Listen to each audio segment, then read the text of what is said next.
तो क्या आप ये कह सकते हैं कि ये दोनों इक्वल हैं? आपका इक्वल तो कैसे हो सकते हैं? इधर 2 चीज़ें पैदा हुई, इधर सिर्फ 1 चीज़ पैदा हुई, राइट? तो जो करंट मार्केट प्राइस है, वो हमें ये क्लैरिटी नहीं दे पा रहा है। क्योंकि महँगाई बढ़ गई इसलिए कम उत्पादन हुआ, फिर भी आपको उतना ही जीडीपी दिख रहा है। तो क्या किया जाए? आसान तरीका है, आपने एक बेस ईयर लेना होगा। हमारे लिए बेस ईयर है 2011। 2011 में मान लीजिए एक ऑनियन का जो भी प्राइस चल रहा था ₹10, तो उसे हम आधार बनाएँगे। अब आप एडजस्ट करो, ये 2 ऑनियन 2024 में पैदा हुए, तो बेस ईयर में प्राइस कितना था 10।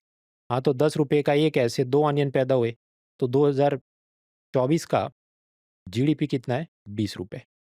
ये हो गया रियल जीडीपी। उसी तरह 2025 में केवल 1 ऑनियन पैदा हुआ, भले उसका भाव 50 है, लेकिन बेस ईयर के हिसाब से तो ₹10 का ही है और ₹10 का 1 ऑनियन यानी केवल ₹10 का जीडीपी 2025 में पैदा हुआ है। तो इसे हम कहेंगे GDP at constant market price या रियल जीडीपी। इससे हमें करेक्ट पिक्चर मिलता है कि आपकी इकोनॉमी में वास्तव में उत्पादन कितना बढ़ा। क्योंकि अब आप ये रियल जीडीपी देखो, पिछले साल ₹20 था, इस साल ₹10, यानी कि अपना जीडीपी गिर गया है आप बोल सकते हैं। और वही यहाँ पर दिख रहा है कि पहले 2 ऑनियन अभी सिर्फ 1 ऑनियन, तो जीडीपी गिर गया है। और अनअकैडमी यूपीएससी समिट के तहत 5 और 6 तारीख को अन्य एजुकेटर्स द्वारा भी ऐसे परीक्षा लक्षी लेक्चर होने वाले हैं। लाइव क्लास में जुड़ेंगे तो आप 1 लाख रुपए तक के इनाम और स्कॉलरशिप भी जीत सकते हैं। तो आज ही जुड़िए, link is in the description. Let's crack it.